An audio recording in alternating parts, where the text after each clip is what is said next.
Hello दोस्तों, कैसे आप सभी लोग। उम्मीद करते हैं आप सभी अच्छे होंगे और प्लीज़ चैनल को ज़रूर सब्सक्राइब कीजिए अगर आपको वीडियो पसंद आए तो। जब भी कभी रूस को दबाव में लाने की कोशिश की जाती है तो उनके ऊपर सैंक्शंस लगा दिए जाते हैं और अभी तो रूस यूक्रेन के साथ वॉर में है और पश्चिमी देशों ने इसके जवाब में बहुत सारे इकोनॉमिक सैंक्शंस रूस पर लगा रखे हैं। और इतना ही नहीं, रूस के इंपोर्ट एक्सपोर्ट को ब्लॉक करने के लिए अब तो पश्चिमी देशों ने रूस पर स्विफ्ट बैन भी लगा दिया है। इससे पहले ये सिर्फ ईरान पर ही लगाया गया था, लेकिन 8 सालों से रूस पर सैंक्शंस लगे हुए हैं, लेकिन फिर भी रूस ने आगे यूक्रेन पर युद्ध करने का निर्णय ले ही लिया। और रूस की इकोनॉमी में ऐसा क्या है जिससे रूस पर इतने सारे सैंक्शंस लगाने के बाद भी फर्क नहीं पड़ता है रूस को। रूस और पुतिन पर सैंक्शन का असर क्यों नहीं होता है, तो आज इसके बारे में बात करेंगे। Putin's big bad sanctions proofing Russia.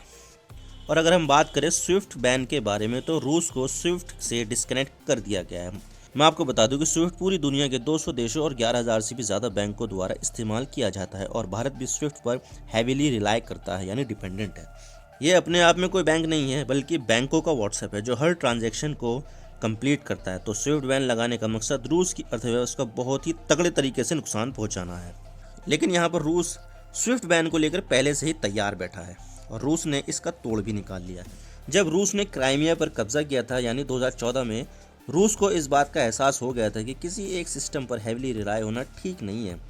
तो उसने वहाँ पर अपना खुद का फाइनेंशियल मैसेजिंग सिस्टम बना दिया, जिसका नाम system for transfer of financial message यानी SPSF है। 2020 तक इसके 30 मिलियन ट्रांजैक्शन किए गए और इसके 400 बैंक इससे जुड़े हुए हैं। और ये नए मेंबर के लिए अपनी फ़ीस भी कम लेता है। जितना पैसा स्विफ्ट लेता है ये उससे आधे में काम करता है। और इसके अलावा वो चाइनीज सिस्टम का भी इस्तेमाल कर सकते हैं जो टेक्नोलॉजी के मामले में स्विफ्ट के जैसी ही है। तो यहाँ पर रूस ने टफ फाइनेंशियल सैंक्शंस के लिए अपनी तैयारी पहले से ही कर ली थी। फिर इसके बाद आता है जर्मनी ने नॉर्ड स्ट्रीम 2 पाइपलाइन के अप्रूवल को सस्पेंड कर दिया है। ये एक गैस पाइपलाइन है जो रूस के सेंट पीटर्सबर्ग से बाल्टिक सागर होते हुए जर्मनी पहुंचती है। इसकी लंबाई 1230 किलोमीटर है, लेकिन इससे भी रूस को कुछ फर्क नहीं पड़ने वाला है, क्योंकि देखा जाए तो यूरोप काफ़ी हद तक रूस की गैस पर निर्भर करता है।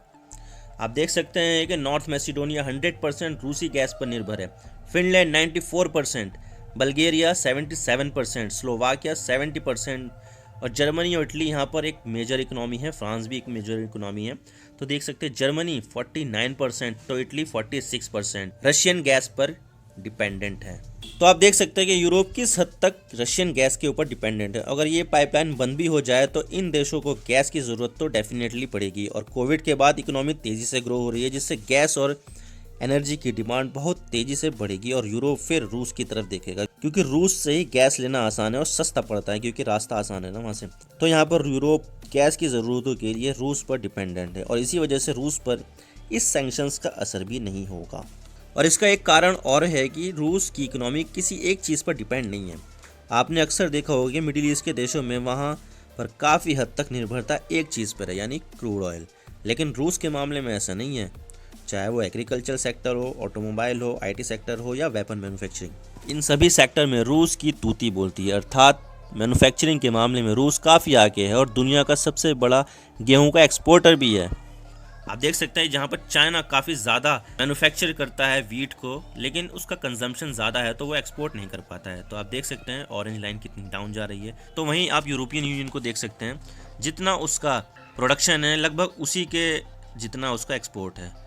और अगर आप इंडिया को देखेंगे तो इंडिया भी काफ़ी ज़्यादा गेहूँ को पैदा करता है, लेकिन उसका एक्सपोर्ट कम है, क्योंकि इंडिया की पॉपुलेशन ज़्यादा है तो उसका कंजम्पशन भी ज़्यादा है। लेकिन वहीं पर रशिया अगर देखोगे तो उसका दुनिया का 10% का गेहूं वो उगाता है, लेकिन दुनिया के एक्सपोर्ट में लगभग 19% उसका हिस्सा है।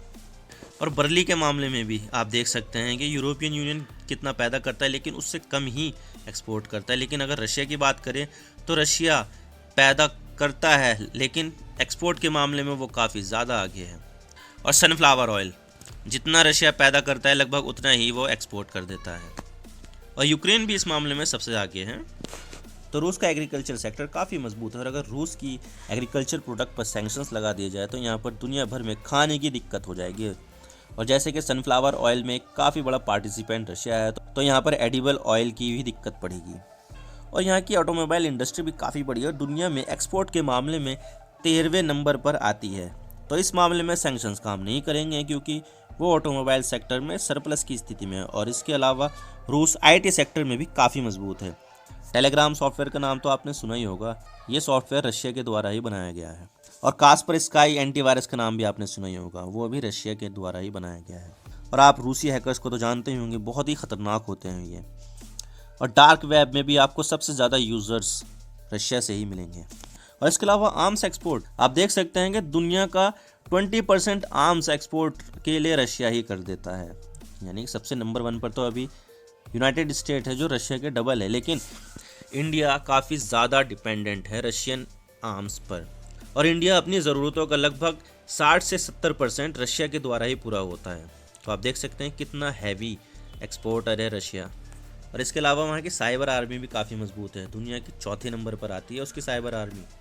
और दूसरी बात यह है कि रूस का ट्रेड डेफिसिट में नहीं बल्कि सरप्लस में है, तो ये काफ़ी सही बात है। और अपने कंजप्शन के लिए उन्हें दूसरों पर निर्भर नहीं रहना पड़ता है, जिससे अगर उसकी इकोनॉमी पर सैंक्शंस लगते हैं तो उसको रूस सर्वाइव कर सके। और ये चीज़ रूस 2014 में समझ गया था जब उसने क्रीमिया पर कब्जा किया था और उस पर सैंक्शंस लगा दिए गए थे।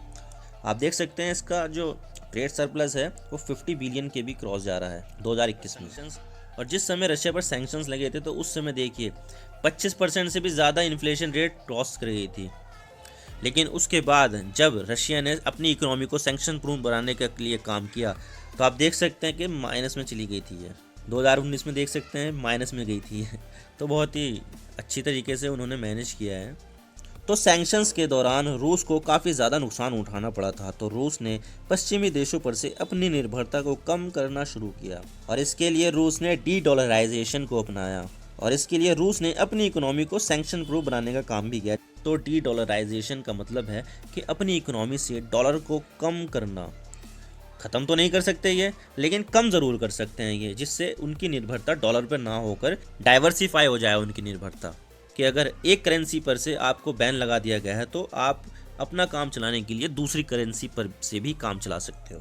और इसके लिए रूस ने अपनी इकोनॉमी को सैंक्शन प्रूफ बनाने का काम भी किया, जैसे उन्होंने फॉरेन रिजर्व को बढ़ाया और गोल्ड में ज़्यादा इन्वेस्ट किया। आप देख सकते हैं ये एक्सचेंज रिजर्व है, जहाँ पर 2013 में सबसे ज़्यादा यूरो और यूएसडी होते थे, यानी कि यूरो जो यूरोपियन यूनियन की करेंसी है और इसके अलावा अमेरिका की जो करेंसी है 45% से ज़्यादा 2013 में इसके फॉरेन एक्सचेंज में इतनी मुद्राएं होती थी। लेकिन 2013 में तो गोल्ड का नामो निशान भी नहीं था। लेकिन जब सैंक्शंस लगे तो उसके बाद उन्होंने डी-डॉलराइजेशन को बढ़ावा देते हुए यहाँ पर अपने इंटरनेशनल एक्सचेंज को डाइवर्सिफाई करना शुरू कर दिया। आप देख सकते हैं 2013 में गोल्ड का कहीं नामो निशान नहीं था, लेकिन 2021 तक आते आते लगभग ये 23.3% पर आ गई है। यानी टोटल इंटरनेशनल रिजर्व का 23.3% इसके पास गोल्ड है। और वहीं जहां पर 2013 में चाइनीज़ येन उसके पास कुछ नहीं था, तो लगभग अब 13% के दर पर आ गई है। इसी तरह से उन्होंने डी-डॉलराइजेशन को काफ़ी हद तक सफल भी बना दिया है और आगे भी यही चलता रहेगा तो और भी कम हो जाएगा।